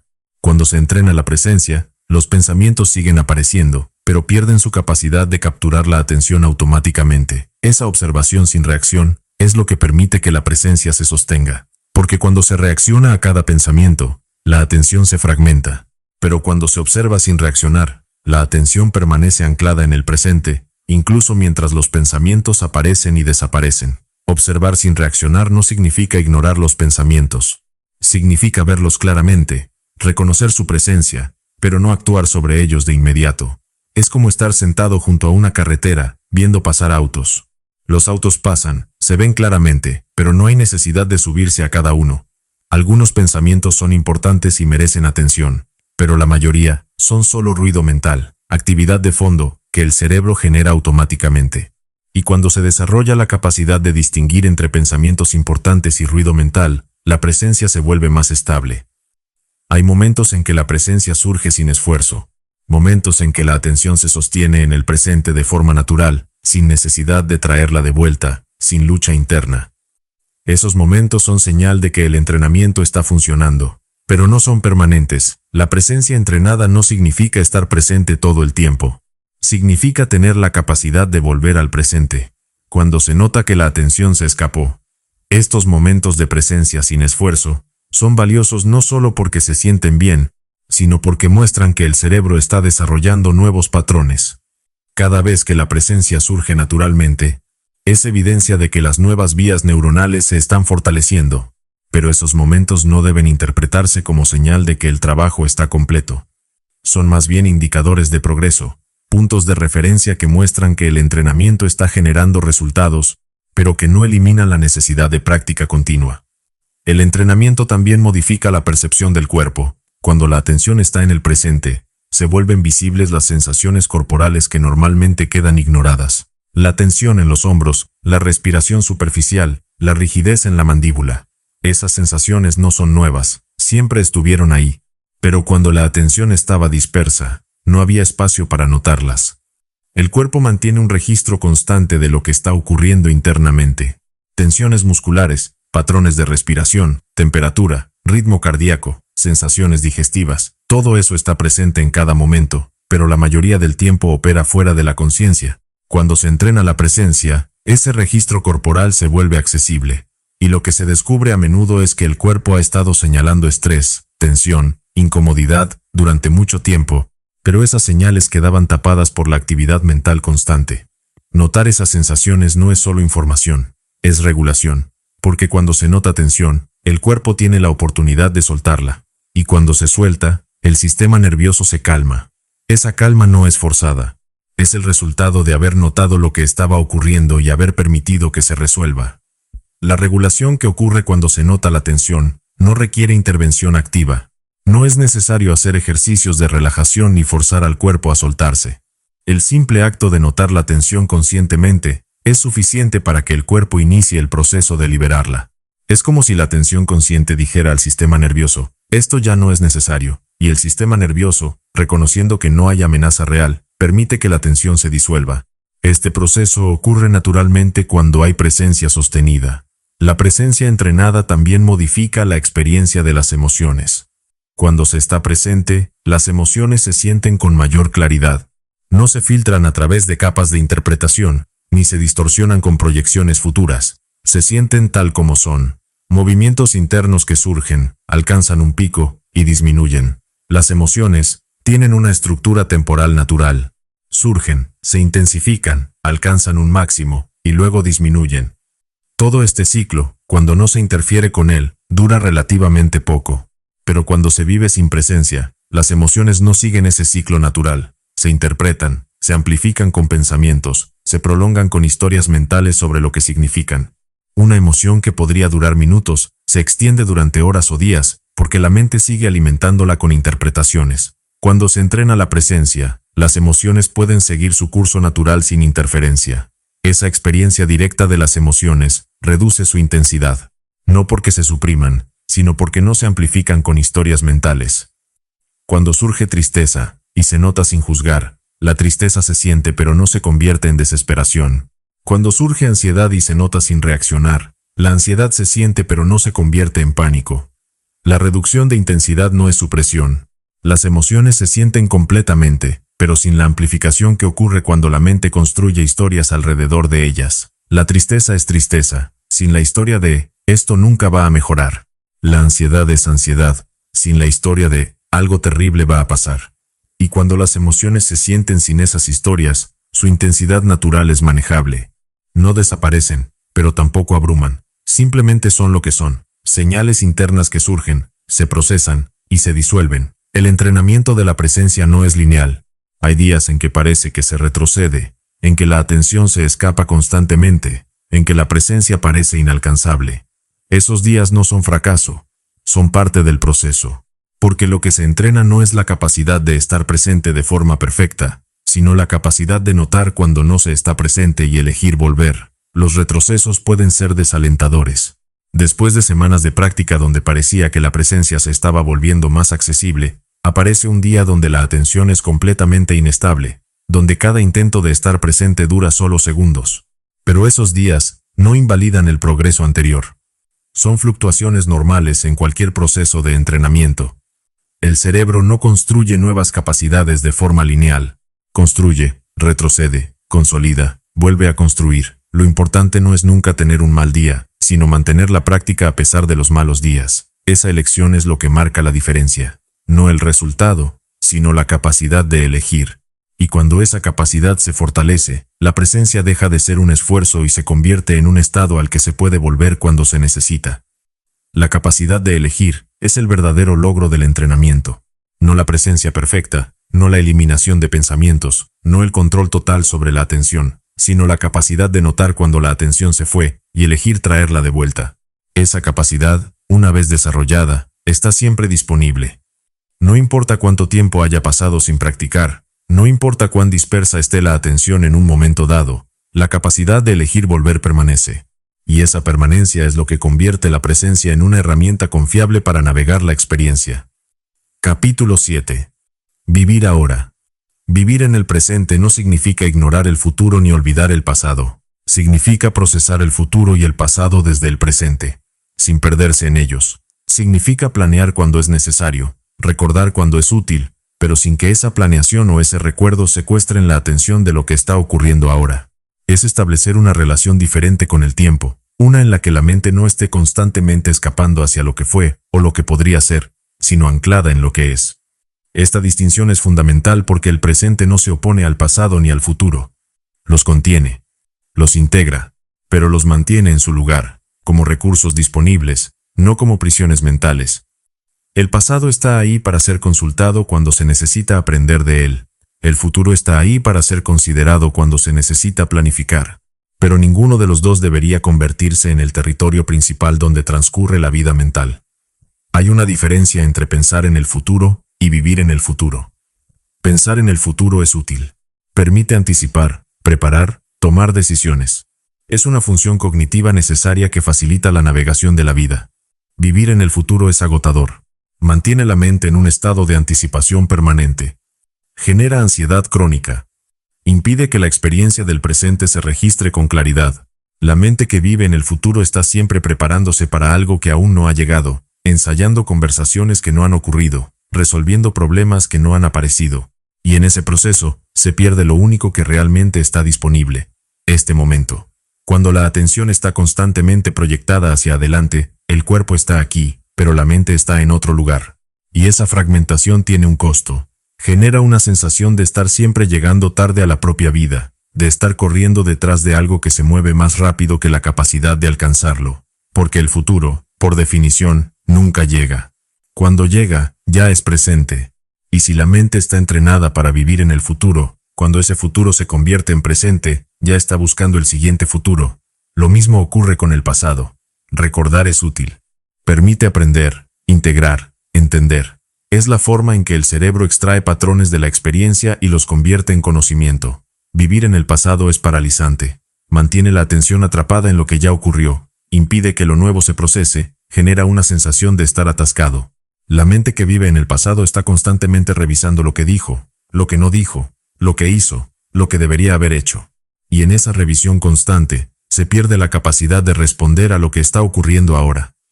El pasado es inmutable. No puede cambiarse. Pero la mente que vive en él actúa como si pudiera. Sigue ensayando respuestas diferentes, imaginando escenarios alternativos, intentando resolver algo que ya está resuelto por el simple hecho de haber ocurrido. Y esa actividad no genera claridad. Genera ruido. Un ruido que ocupa espacio mental y consume energía que podría estar disponible para lo que realmente está sucediendo. Vivir en el presente no elimina esas dinámicas. Lo que hace es modificar el balance. En lugar de que el pasado y el futuro dominen la atención, el presente se convierte en el punto de anclaje desde el cual se accede a ellos. Y cuando el presente es el punto de anclaje, la experiencia cambia. Ya no hay sensación de estar perdido en el tiempo. Hay claridad sobre dónde está la atención, y esa claridad permite elegir dónde ponerla. Esa elección no es forzada. No es un acto de voluntad que requiere esfuerzo constante. Es el resultado natural de haber entrenado la capacidad de notar dónde está la mente. Porque cuando se nota, se puede redirigir, y cuando se redirige repetidamente, el cerebro aprende un nuevo patrón. Aprende que es posible estar aquí, que estar aquí no es una amenaza, que estar aquí es donde realmente ocurre la vida. El presente no es un lugar al que se llega y se queda. Es un estado al que se vuelve constantemente. Porque la mente está diseñada para moverse.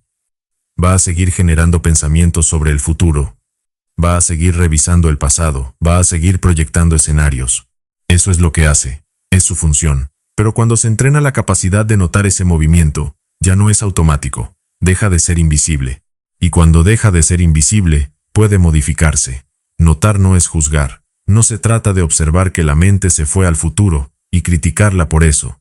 Se trata simplemente de reconocer: estoy pensando en mañana. Y con ese reconocimiento, volver. Volver sin drama, sin frustración, sin narrativa sobre lo que debería estar pasando. Volver como quien respira, de forma natural, sin esfuerzo, porque es lo que corresponde. Vivir en el presente también modifica la relación con las expectativas. Cuando se vive anticipando el futuro, cada momento se evalúa en función de lo que debería venir después. Si no lleva a algo, si no genera progreso, si no contribuye a un plan, se percibe como tiempo perdido. Esa evaluación constante genera insatisfacción crónica. Porque ningún momento es suficiente por sí solo. Cada momento es solo un medio para llegar a otro momento, que a su vez será un medio para llegar a otro, en una cadena infinita donde nunca se llega a ningún lugar, porque no hay destino final. Las expectativas no son el problema. El problema es cuando las expectativas se convierten en el filtro único a través del cual se procesa la realidad. Cuando cada experiencia se mide contra lo que se esperaba que fuera, se pierde la capacidad de experimentar lo que realmente es. Y lo que realmente es siempre va a ser diferente de lo que se esperaba, porque la expectativa es una proyección mental, y la realidad es infinitamente más compleja que cualquier proyección. Pero cuando se vive en el presente, cada momento tiene valor en sí mismo. No porque sea especial, ni porque genere algo, sino porque es lo único que realmente existe. El futuro es proyección. El pasado es memoria. Solo el presente es experiencia directa. Y cuando se reconoce eso, La necesidad de que cada momento lleve a algo más disminuye. No desaparece, pero deja de ser la única forma de relacionarse con el tiempo. Esa disminución no es resignación, es liberación. Es dejar de cargar cada momento con el peso de lo que debería generar, y permitir que sea lo que es. Y cuando se permite eso, aparece algo inesperado. Satisfacción sin necesidad de logro, calma sin necesidad de resolver, presencia sin necesidad de justificar. No es que los logros dejen de importar o que los problemas dejen de necesitar solución, es que dejan de ser la única fuente de valor. El momento puede ser valioso simplemente por existir, por ser experimentado, por ser habitado. Esa satisfacción no es euforia, no es un estado elevado que necesita ser mantenido. Es algo más sutil, una sensación de suficiencia, de que esto, exactamente como es ahora, es suficiente, no perfecto, no ideal, pero suficiente. Y cuando hay suficiencia, la urgencia disminuye. La necesidad de que todo sea diferente disminuye. Y en esa disminución aparece espacio para que la experiencia sea lo que es, sin necesidad de modificarla constantemente. Vivir en el presente no resuelve todos los problemas. Los problemas siguen existiendo. Lo que cambia es la forma en que se procesan. En lugar de generar una preocupación constante que fragmenta la atención, se abordan cuando es momento de abordarlos. Y cuando no es momento de abordarlos, se dejan en pausa sin que esa pausa genere ansiedad. Porque hay confianza en que cuando sea necesario abordarlos, la atención estará disponible para hacerlo. Esa confianza no surge de la lógica, surge de la experiencia repetida de que es posible dejar algo en pausa y volver a ello cuando es necesario. Surge de haber comprobado que no todo necesita resolverse ahora, que el cerebro puede sostener múltiples hilos abiertos sin colapsar, que no atender algo en este momento no significa que nunca será atendido. Y cada vez que se comprueba eso, el sistema nervioso aprende. Aprende que puede relajarse, que no todo es urgente, que hay tiempo. Esa capacidad de pausar sin ansiedad es el resultado de haber entrenado al sistema nervioso para no interpretar la falta de actividad como amenaza. Cuando el sistema nervioso está regulado, no hay urgencia de resolver todo de inmediato. Hay confianza en que lo que necesita atención, la recibirá cuando sea necesario. Esa confianza no es ciega. Está basada en un patrón comprobado, que cuando algo realmente necesita atención, el sistema lo señala. Y cuando no la necesita, puede dejarse en segundo plano sin consecuencias. El sistema nervioso desregulado interpreta todo como urgente. No distingue entre lo que necesita respuesta inmediata y lo que puede esperar. Todo se siente como amenaza, todo se siente como prioridad, todo se siente como si tuviera que resolverse ya. Y cuando todo es urgente, nada puede procesarse bien. La atención se fragmenta, la energía se dispersa, y al final del día, hay una sensación de haber estado ocupado, sin haber resuelto nada, realmente importante. Vivir en el presente también modifica la experiencia de las relaciones. Cuando se está presente en una conversación, la atención está realmente ahí, no en lo que se va a decir después, no en lo que se debería estar haciendo, no en cómo se está siendo percibido. Está en lo que la otra persona está diciendo, en cómo lo está diciendo, en lo que está ocurriendo entre las palabras, y esa presencia se nota. No necesita ser verbalizada. Se transmite a través de la calidad de la atención, a través de la ausencia de prisa, a través de la disposición genuina a estar ahí sin agenda. Las personas perciben cuando alguien está realmente presente. Perciben la diferencia entre una atención fragmentada y una atención completa, y responden a esa diferencia, porque la presencia genuina es rara. La mayoría de las conversaciones ocurren en piloto automático, con cada persona esperando su turno para hablar, procesando lo que va a decir mientras la otra persona está hablando. Y cuando alguien rompe ese patrón, cuando alguien está genuinamente ahí, algo cambia en la dinámica. Esa presencia genuina no requiere esfuerzo cuando está entrenada, surge de forma natural. Y cuando surge, las conversaciones cambian. Dejan de ser intercambios automáticos de información y se convierten en espacios de conexión real. Porque la conexión no ocurre cuando se piensa en lo que se va a decir. Ocurre cuando se está realmente ahí, sin agenda, sin plan, sin necesidad de que la conversación lleve a algún lugar específico. Ocurre en los silencios, en las pausas, en los momentos donde no hay nada que demostrar ni nada que lograr. Y en esos momentos, las palabras que surgen son diferentes. No están ensayadas, no están calculadas. Surgen de lo que realmente está ocurriendo en el momento, no de lo que se pensó antes de la conversación o de lo que se planea decir después. Y esas palabras tienen un impacto diferente, porque vienen de un lugar de autenticidad, no de estrategia. Vivir en el presente no elimina el deseo de cambio. El deseo de cambio es natural. Es parte de estar vivo, de crecer, de evolucionar. pero lo que modifica es la relación con ese deseo. En lugar de que el deseo genere una insatisfacción constante con el presente, se reconoce como información. Información sobre lo que se quiere modificar, sobre lo que ya no funciona, sobre lo que necesita atención. Y esa información es valiosa. No necesita ser suprimida ni ignorada. Pero tampoco necesita dominar la experiencia del presente. Puede estar ahí, disponible, sin convertirse en el único punto de referencia. Puede coexistir con la aceptación de lo que es ahora. Porque aceptar lo que es, no significa resignarse a que siempre sea así.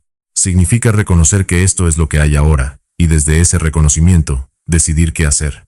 Y cuando se reconoce como información, puede procesarse sin urgencia, puede observarse sin reactividad, puede integrarse sin que secuestre toda la atención. Porque no todo deseo necesita cumplirse inmediatamente. No todo cambio necesita ocurrir ya. Hay tiempo. Y cuando hay confianza en que hay tiempo, la relación con el deseo se suaviza.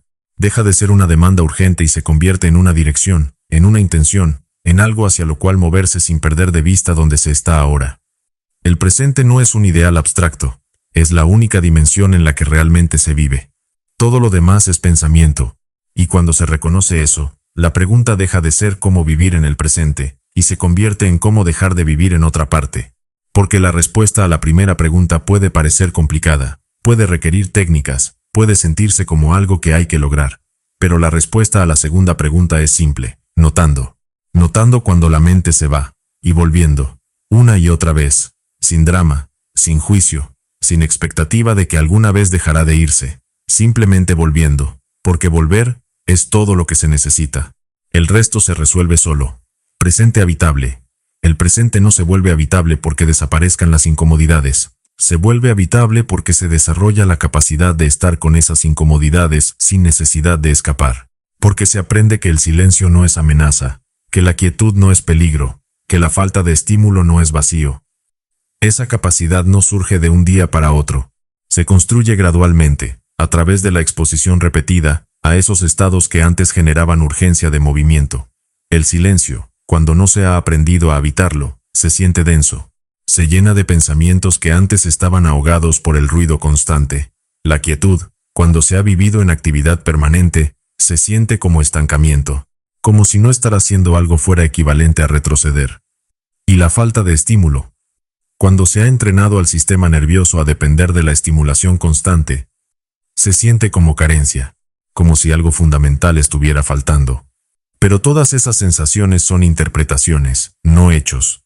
El silencio no es denso. Simplemente permite que lo que ya estaba ahí se vuelva audible. La quietud no es estancamiento. Simplemente permite que el movimiento interno se registre sin la distracción del movimiento externo. Y la falta de estímulo no es vacío. Simplemente permite que la atención se dirija hacia adentro en lugar de hacia afuera. Lo que hace habitable el presente es la tolerancia.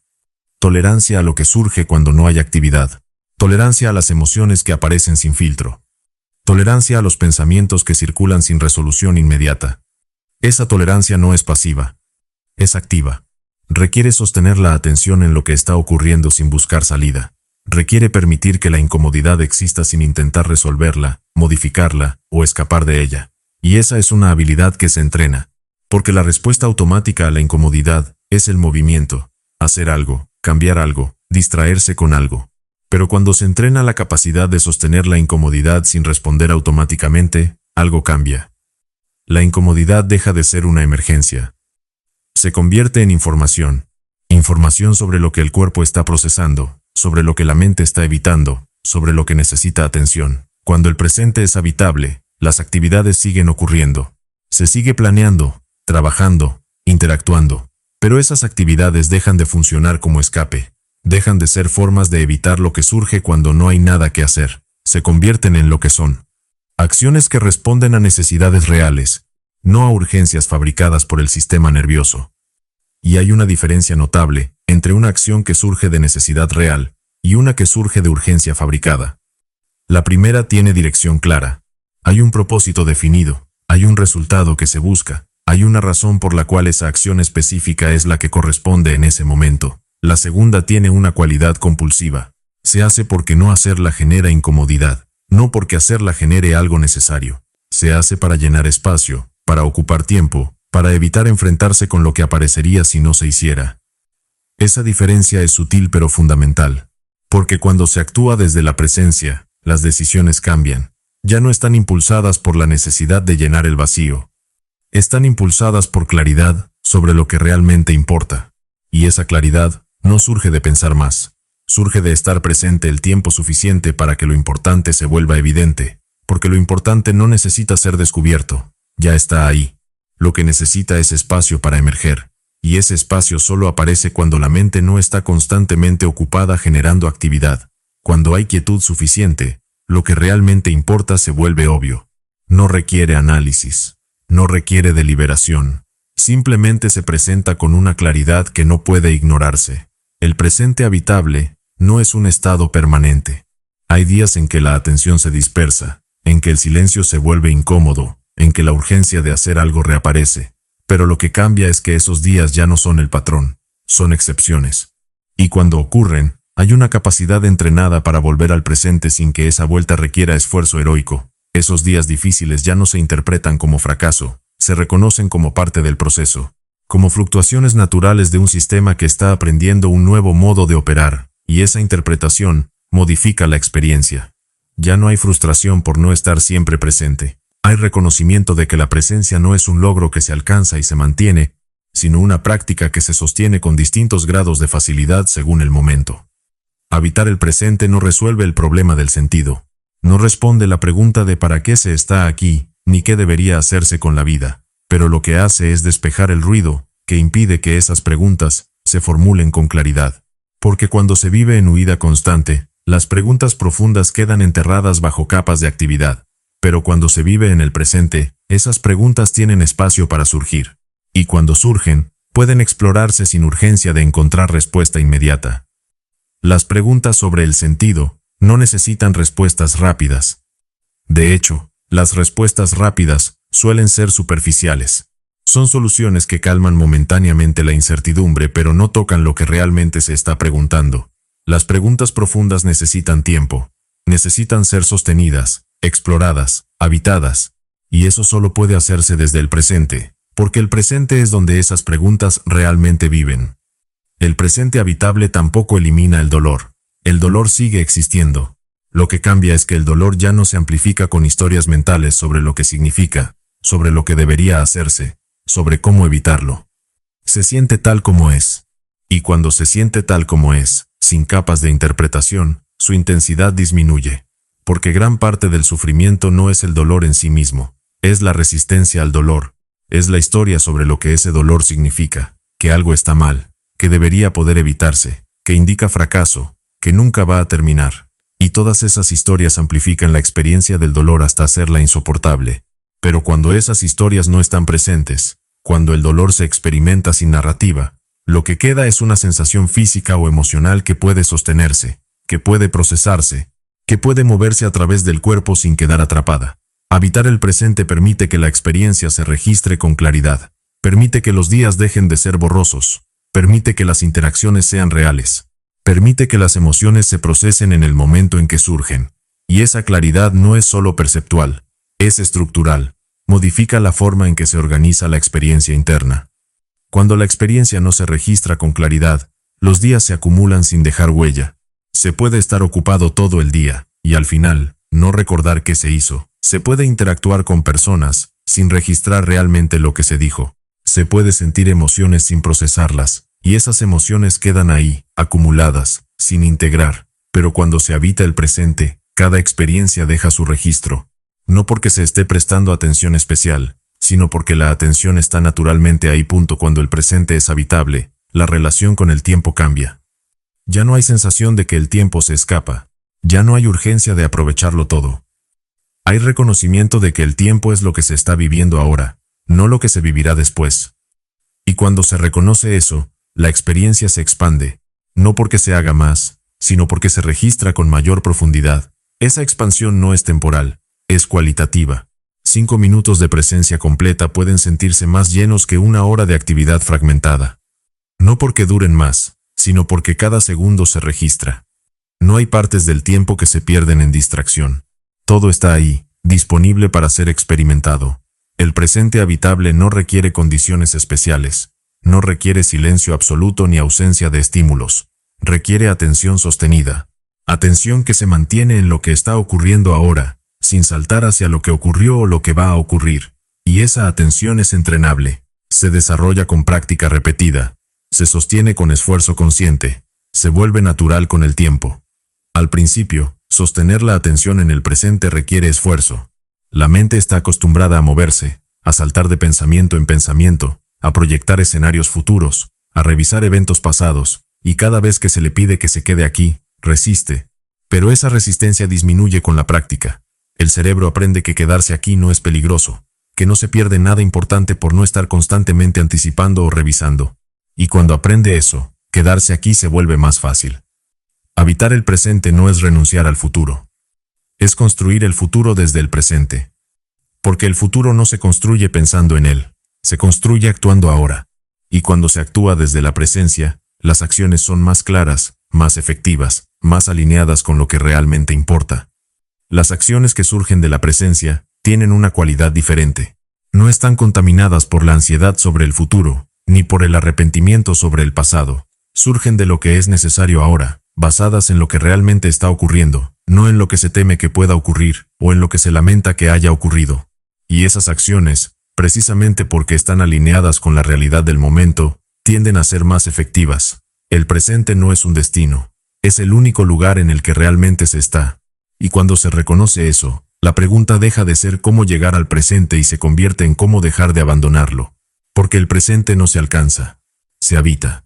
Y habitarlo no requiere logro. Requiere permanecer, requiere estar dispuesto a quedarse aquí, incluso cuando aquí se sienta incómodo, incluso cuando haya urgencia de moverse, incluso cuando parezca que debería estar ocurriendo algo más. Requiere reconocer, una y otra vez, que este momento, exactamente como es suficiente.